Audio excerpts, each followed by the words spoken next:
Hi, thank you for joining me on this episode of In Good Company. I'm joined with Dr. Deana Julka of the University of Portland Psychology Department.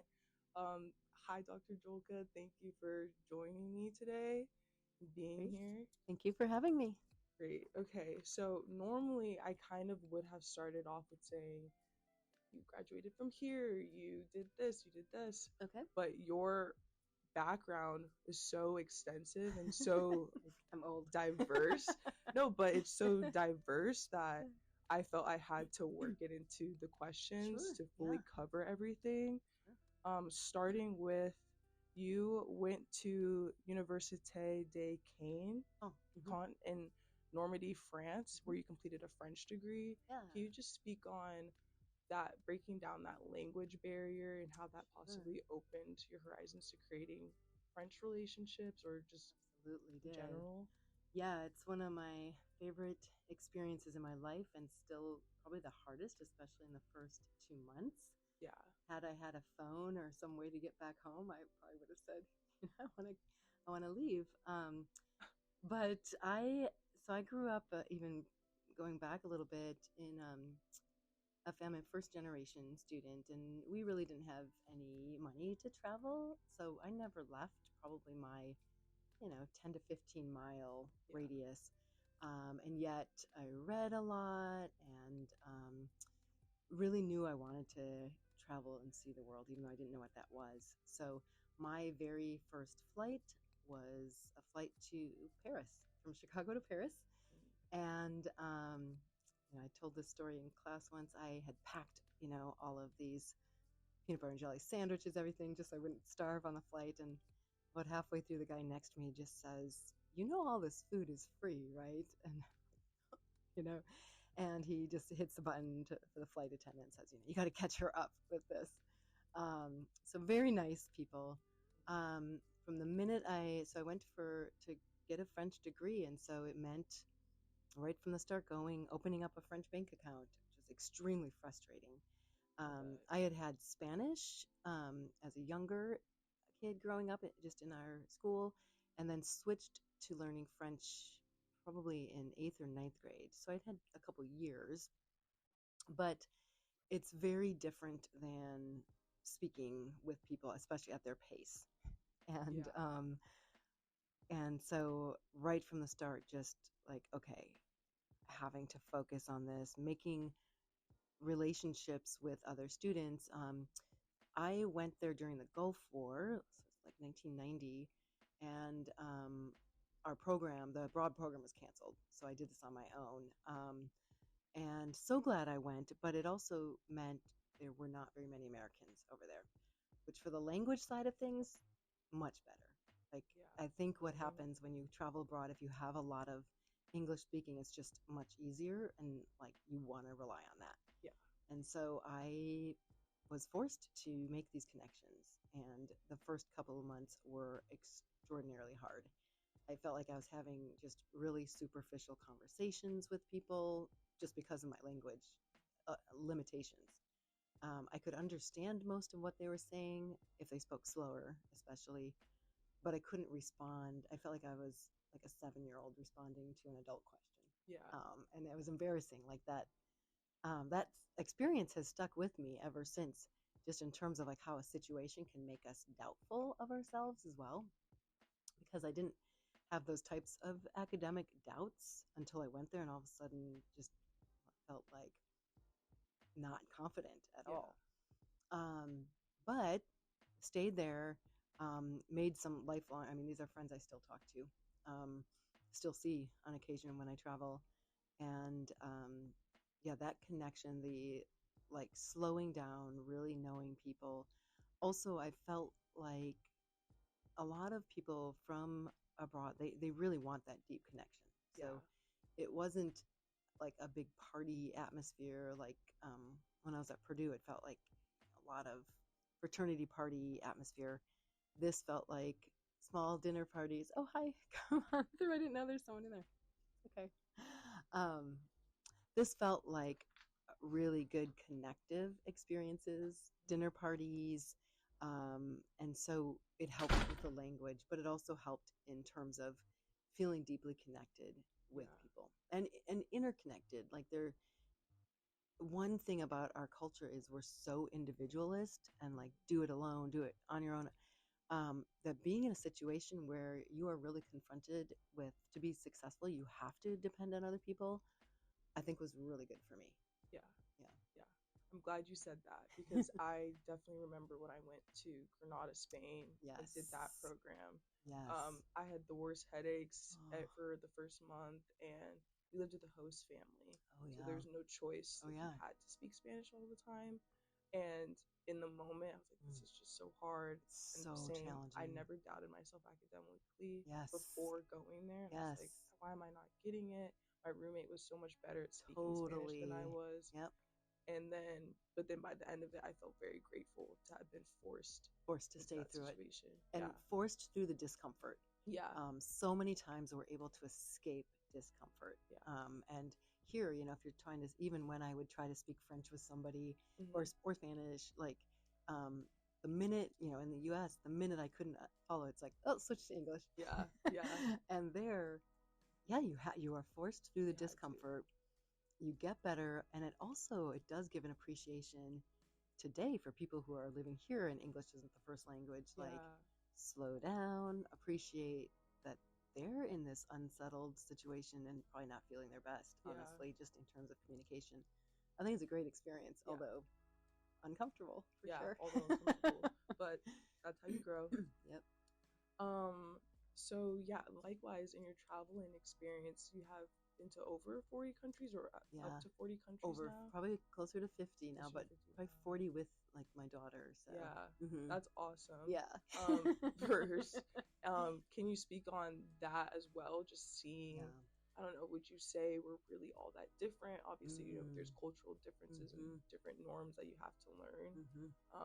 But on a personal, people, relationship wise, Mm-hmm. yeah, It's been just one of the joys of my life, mm, really. And being able to share that with my kids, and it sounds like you have the love of travel.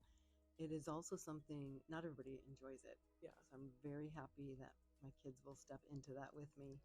Um, I think there are so many commonalities among the human experience. mm, So that's probably more what steps out, and just like humor, love, familial relationships, connection in that way, mm, that it leads me to think we're not that different when it comes to core values. yeah, The way they're expressed or some of the, norms are very different yeah, for sure.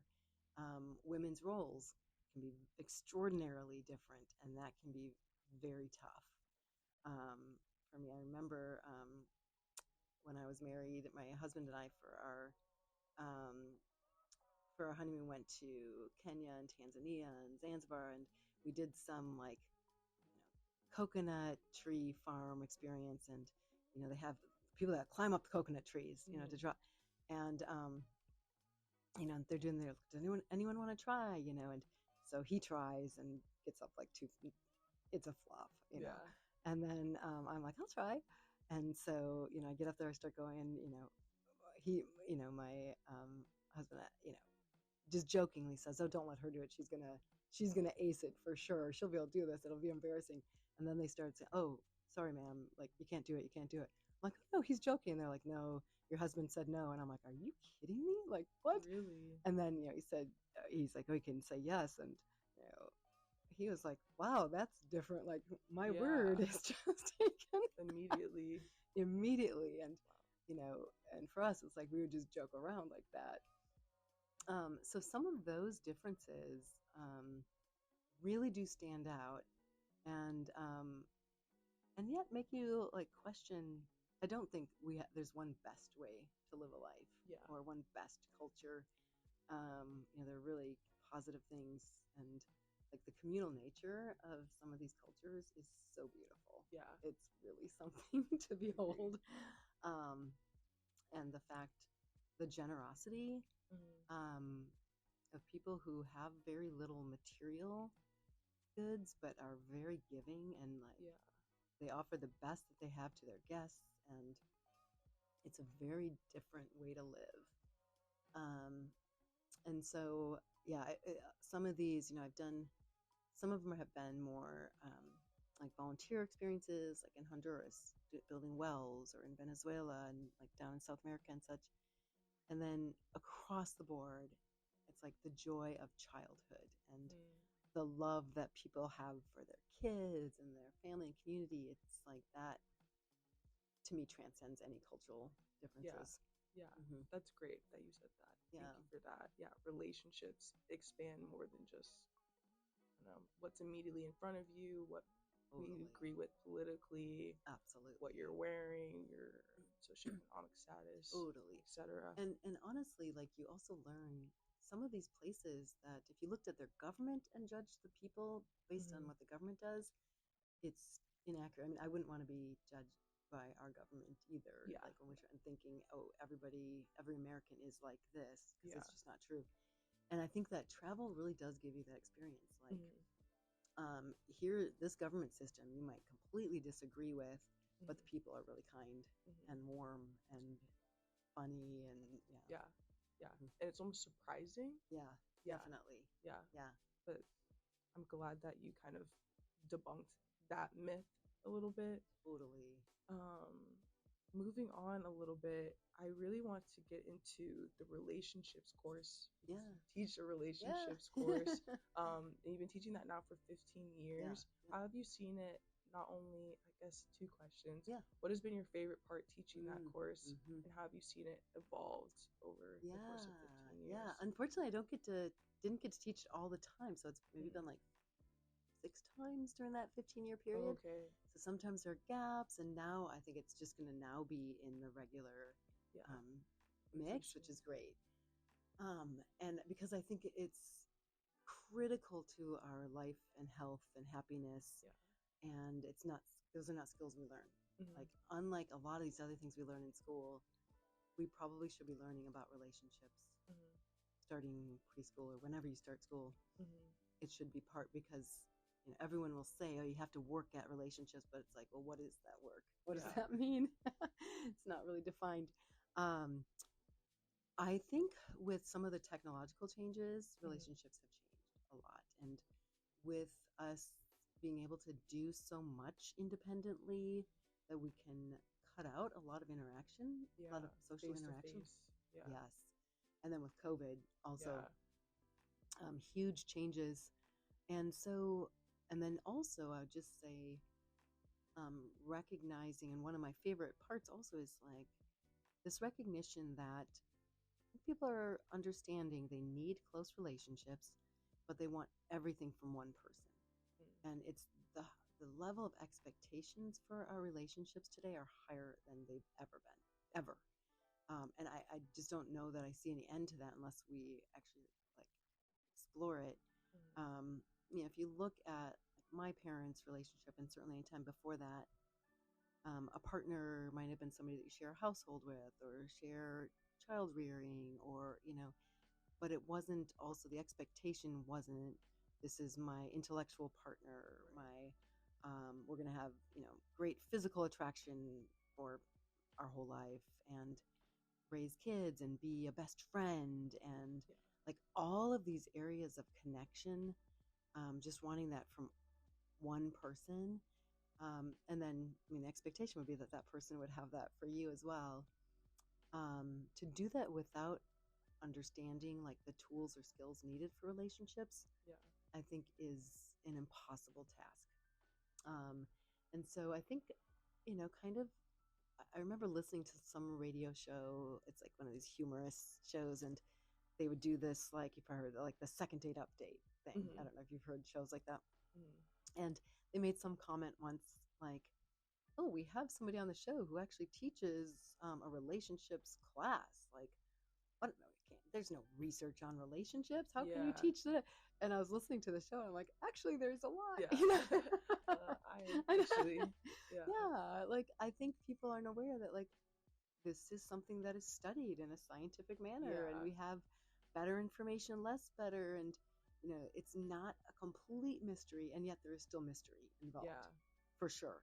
But we actually do know quite a bit, and so to have students this is a age when people are interested in relationships, even if it's, friendships, like if that's your focus, or family relationships, and definitely romantic relationships too, that there's skills you can learn Yeah. to make that better. I mean, you got to have the motivation, but there are actually skills to have a better partnership if that's what you want. Yeah. Yeah. I'm glad you mentioned the friends and the family as Yes. well, because it's more than just romantic No doubt about it. relationships. No doubt. Yep.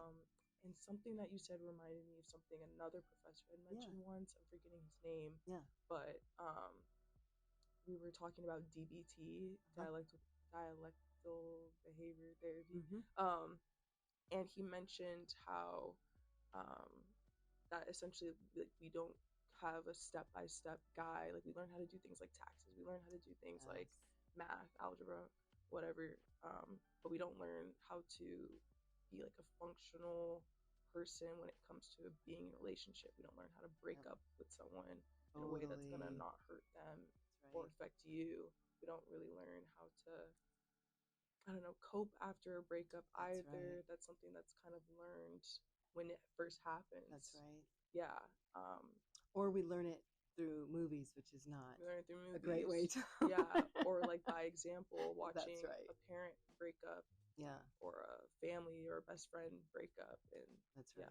Yeah. And so you're constantly trying to, I mean, it's like our relationships and our child rearing. It's just, seems like we just don't have much training. Like anybody can enter into this. Yeah. And then like knowing yourself first as like a starting stage, because how can you know and be able to articulate your own needs, right? And so then we end up in this like, how come they don't do this for me? Why do they, and feeling disappointed, which or resentful, which is even worse. Yeah. And even I'm glad that also that you said that we should start doing this, or having relationship courses as early as like elementary school. I totally think we should. Yeah. And learning how to listen. Yeah. Which we never learn. Yeah. Like they're actually skills. Yeah. But relationships are so central in our culture, or I feel like we forget that they are so central.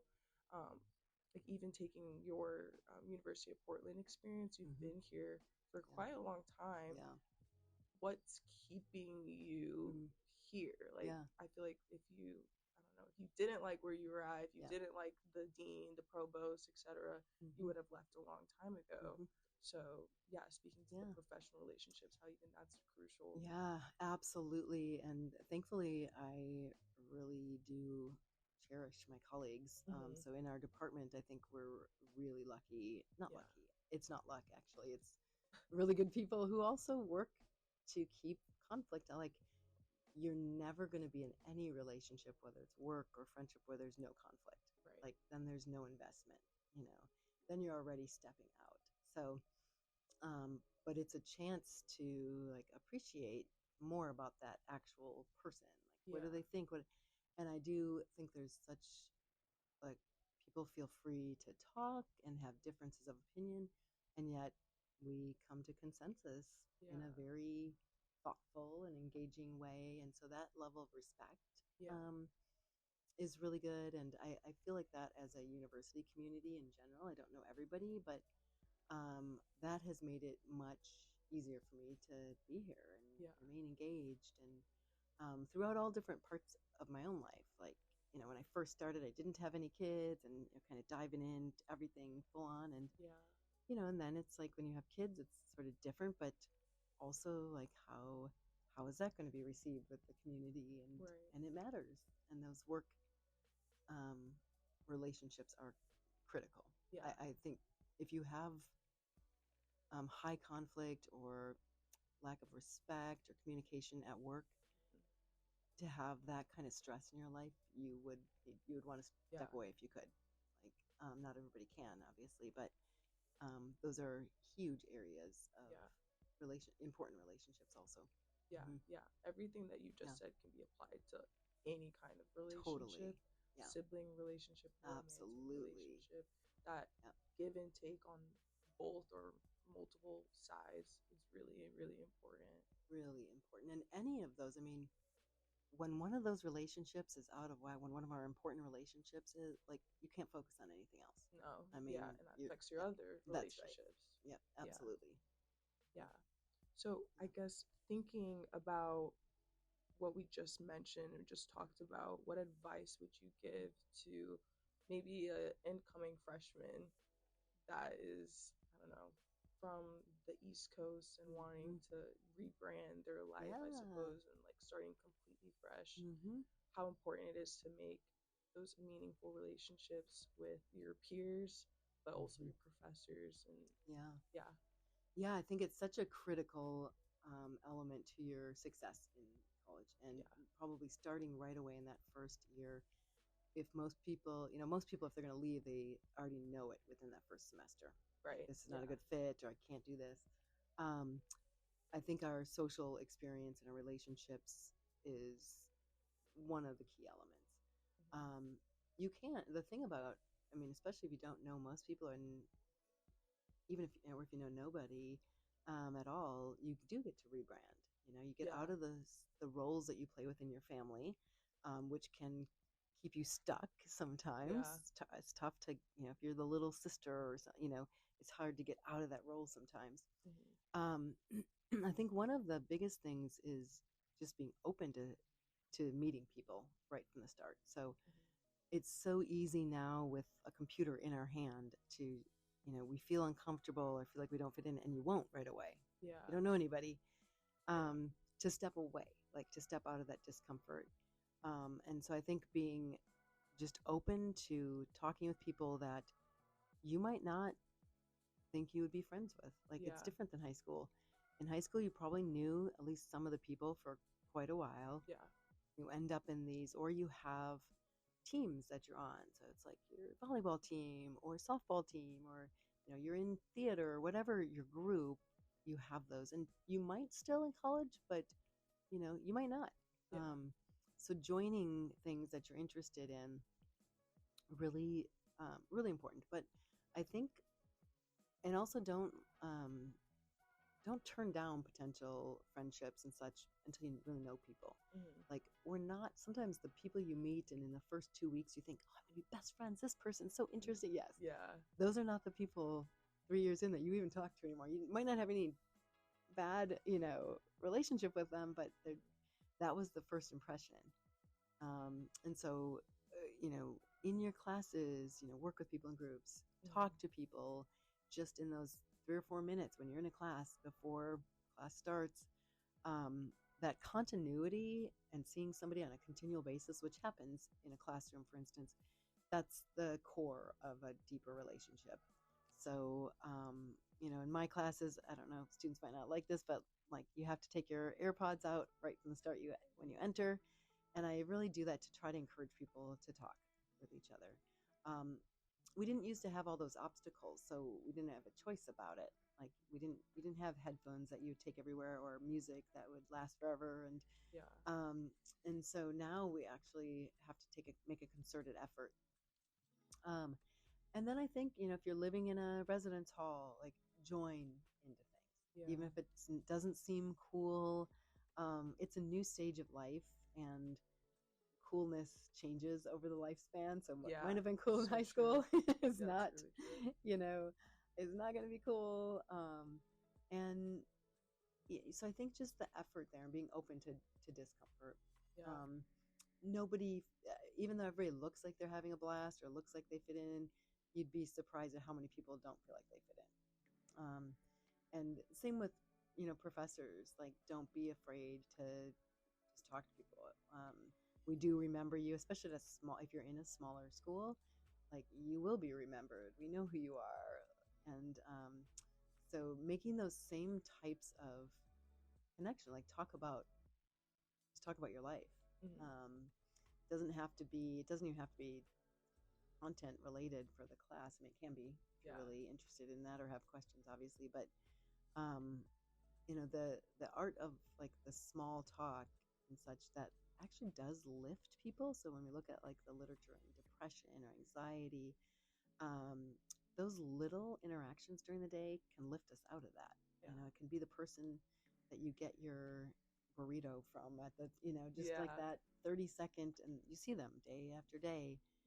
Those are really important connections in our Mhm. lives, even though we're unaware of it. Um, so just getting out, I would say, is one thing.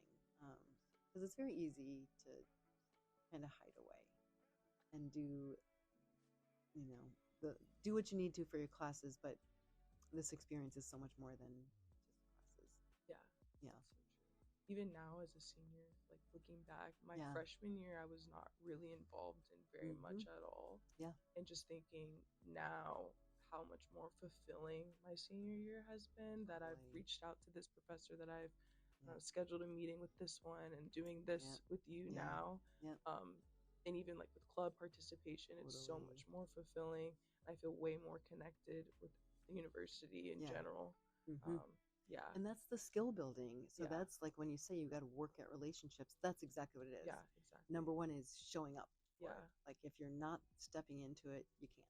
Mhm. And then all of the desire of having a richer experience can be there, but that's part of it Gotta is show just up. show up. Yeah. Yep. And that's the same for with your friends and with your, it's like you can't be a great friend if you don't show up for somebody. Yeah. Yeah. Or for yourself. Yeah. So, Very true. Okay. Do you have any parting words that you would want to leave potential viewers with? yeah, I think so beware of some of the advice you hear on Yeah.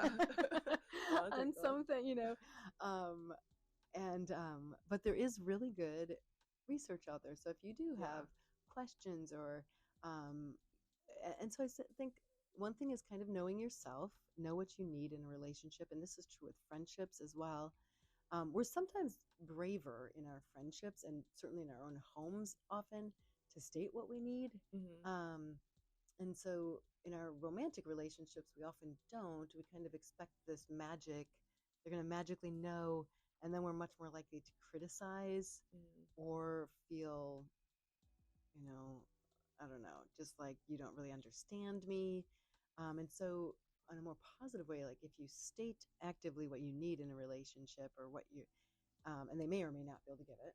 Hmm. Um, and then when they make, if they make efforts to like, hey, I'm hearing that, and they're doing things, like reward that. That's Yeah. very positive, staying more on the positive side. We need in general, I'm sure you remember this from class, like 5 positive interactions for every Yes. 1 negative. Yeah. And so it doesn't mean you're not going to have really hard things. Every relationship, every Yeah. friendship does.